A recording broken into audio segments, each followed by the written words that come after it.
Di dalam kehidupan sehari-hari, jika kita bisa menjalankan kewajiban kita, saya rasa itu merupakan hal yang paling menggembirakan. Jika kita tidak menjalankan kewajiban kita, mungkin kita akan sangat menderita. Jika kita terus iri pada kehidupan orang lain, maka setiap hari kita tidak akan merasa puas dan tidak akan gembira.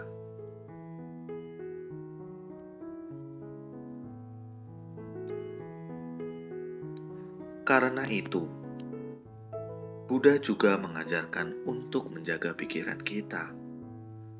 Pikiran kita hendaknya menerima kondisi yang ada. Jangan sampai jelas-jelas kondisi kita seperti ini, tetapi kita terus merasa tidak puas dan membandingkan dengan orang lain.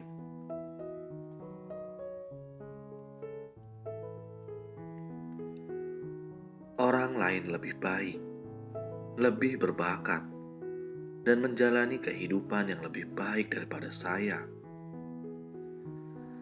Jika terus membandingkan, selamanya tidak ada habisnya.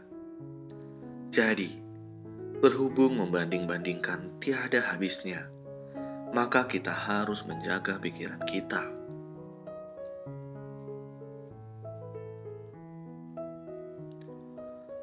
Saat Buddha meminta muridnya untuk menjaga pikiran sendiri, muridnya juga tidak tahu bagaimana menjaganya.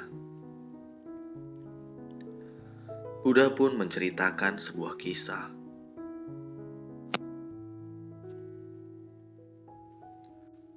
Tukang sepatu menjadi raja. Ada seorang raja, meski di dalam istana, hidupnya sangat kaya. Tapi dia sangat tidak bahagia. Suatu hari, dia mengenakan pakaian biasa dan pergi keluar istana. Dia melihat orang berbisnis dengan bebas dan bekerja dengan gembira.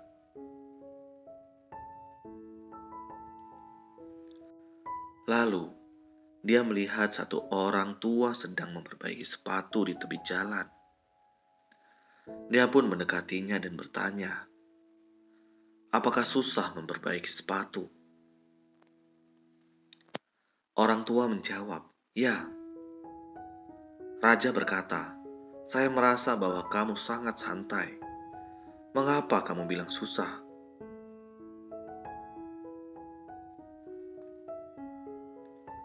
Sebenarnya, orang seperti apa yang paling bahagia?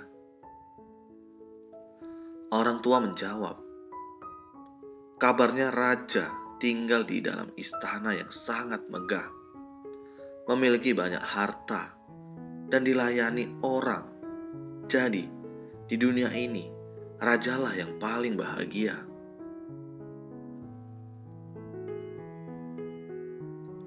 Setelah mendengarnya, raja berpikir, orang tua ini merasa bahwa raja paling bahagia. Maka ada baiknya saya mencoba tukar posisi dengannya.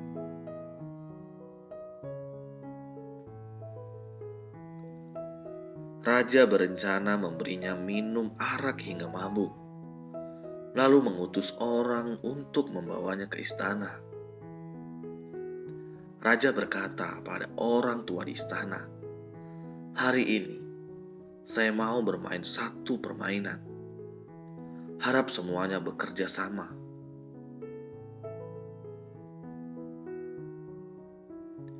Semuanya mengikuti kehendak raja.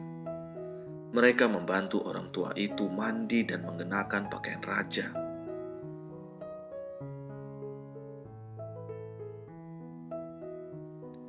Saat orang tua itu sadar, dia bertanya-tanya, mengapa lingkungannya begitu megah dan dirinya memakai pakaian yang begitu bagus. Dia bertanya-tanya, apakah saya sedang bermimpi? Lalu beberapa pelayan mendekatinya dan berkata, "Raja sudah bangun. Mari cuci muka dan tangan. Mari sarapan." Dia makan makanan yang sangat dia sukai dan sangat mewah. Setelah sarapan, para pelayan mulai bernyanyi dan menari.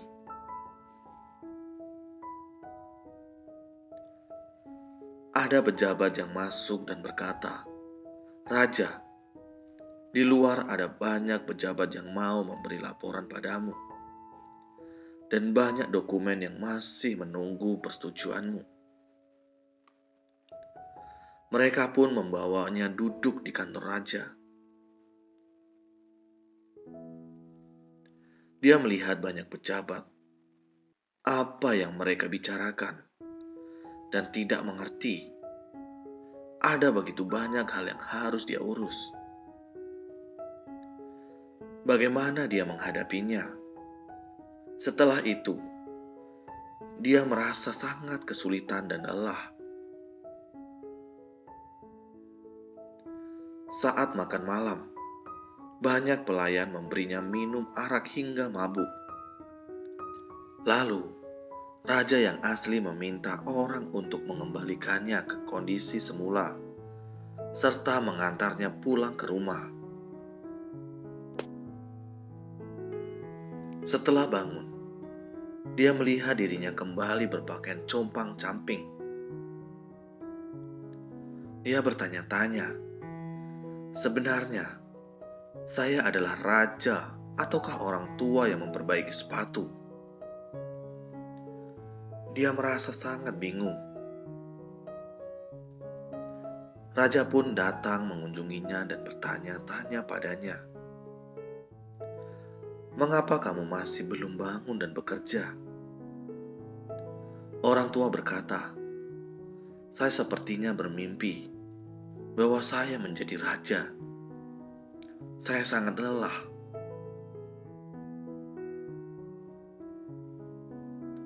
Buddha bercerita sampai di sini dan berkata, "Murid-murid sekalian, manusia datang ke dunia memiliki karma masing-masing. Jika kita bisa menjaga pikiran kita dan menjalankan kewajiban kita dengan baik, maka itu merupakan kehidupan yang penuh berkah."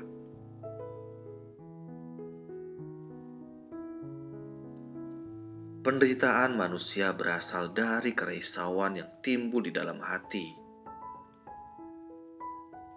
Jika tidak ada kerisauan, maka di lingkungan apapun kita bisa hidup dengan damai.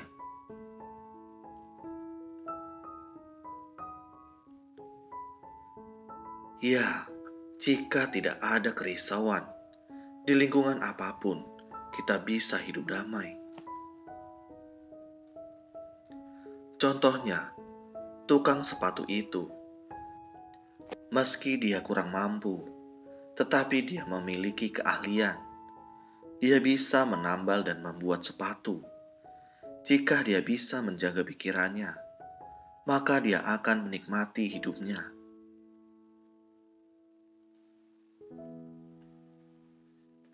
Untuk apa iri pada orang yang menjadi raja?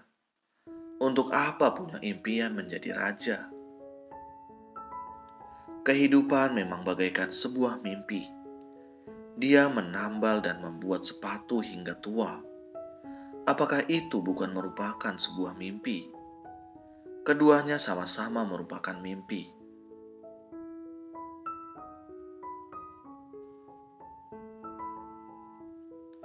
Saat dia menjalani hidup sebagai raja, dia berpikir, apakah kehidupan yang dahulu dijalani adalah mimpi? Saat dia kembali bekerja sebagai tukang sepatu, dia juga berpikir, apakah saat dia menjadi raja adalah mimpi?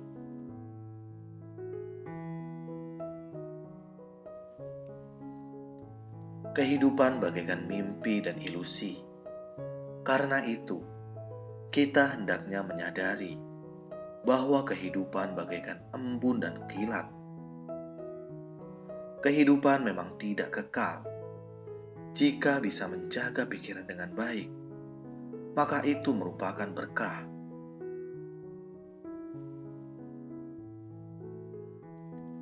Yang paling bahagia adalah mereka yang menjalankan kewajibannya. Kita harus menjaga pikiran dengan baik dan menjalankan kewajiban kita.